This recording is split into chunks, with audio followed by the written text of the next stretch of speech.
इस टाइम हमारे साथ हैं शाह मोहम्मद तांत्रे साहब, पार्टी प्रेसिडेंट। सर, हम आपसे जानेंगे आज ये जो प्रोग्राम यहाँ पर रखा गया था हाई लेवल का, इसके क्या डिटेल? सईद अल्ताफ बुखारी साहब यहाँ तशरीफ लाए हैं, राजौरी पुंछ के दौरे पे हैं। 4-5 दिन का दौरा था उनका। वो ऑर्गेनाइजेशनल मैटर्स पे अपने वर्कर्स से डिस्कस करना चाहते थे। आपने देखा वो राजौरी में उन्होंने मीटिंग की, फिर मेंढर में की, आज पुंछ में की, कल सुनकोट में उनका फाइनल जो टूर का आखिरी मीटिंग होगी सुनकोट में होगी।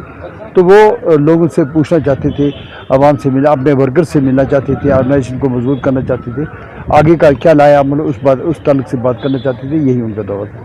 सर, जो लोगों को कहना है कि हम बीजेपी के अगेंस्ट जो वोट डालते हैं कि जो अपनी पार्टी है ये बीजेपी का बी पार्ट है जी, इसके बारे में आप क्या कहना चाहोगे? साथ में सर 370 के बारे में आपका क्या ख्याल है सर?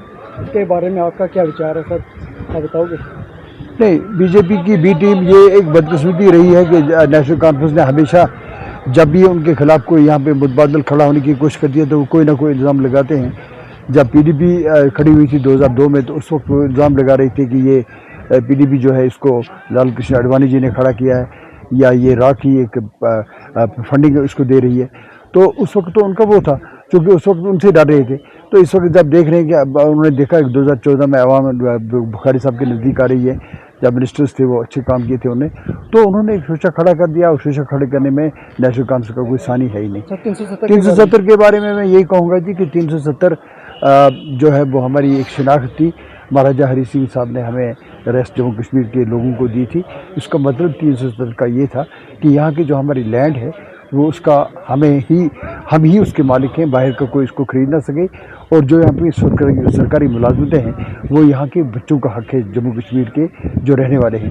तो ये तो मैं इसमें कहना चाहता हूँ, अगर हमें वो हक मिल जाता है तो हमें 369 में वो मिले या 371 में मिले तो हमें वो हक चाहिए, उसकी सिक्योरिटी चाहिए। बाकी we are the part and parcel of our country. हम अपनी रियासत जम्मू कश्मीर जो है ये एक हिस्सा है अपने मुल्क का, and we feel proud of our country. और हम भारत के आप शहरी हैं और उसका हमें फ़ख्र भी है। और भारत के जो नुमाइंदगान हैं जो रूलर्स रहे हैं, वेदर इट इज़ बीजेपी और कांग्रेस, तो आप तो ये समझते हैं कि उन्होंने हमेशा कहा है कि रियासत जम्मू कश्मीर पहले जवाब सुन लीजिए, पहले आपने 77 के बारे में आपने कहा, तो मैंने कहा जब उन्होंने कहा कि रियासत जम्मू कश्मीर भारत का ताज है, भारत का मुकुट है, तो फिर इसके टुकड़े नहीं करने चाहिए थे, इससे स्टेट का हक छीनना नहीं चाहिए था, वापस करना चाहिए जितना जल्दी हो सके। ये एक गलती है, ये आगे चल कर पता चलेगा ये बहुत बड़ा ब्लंडर था। इसको जितना जल्दी हो सके रियासत का दर्जा हमें वापस लेना चाहिए। Thank you sir.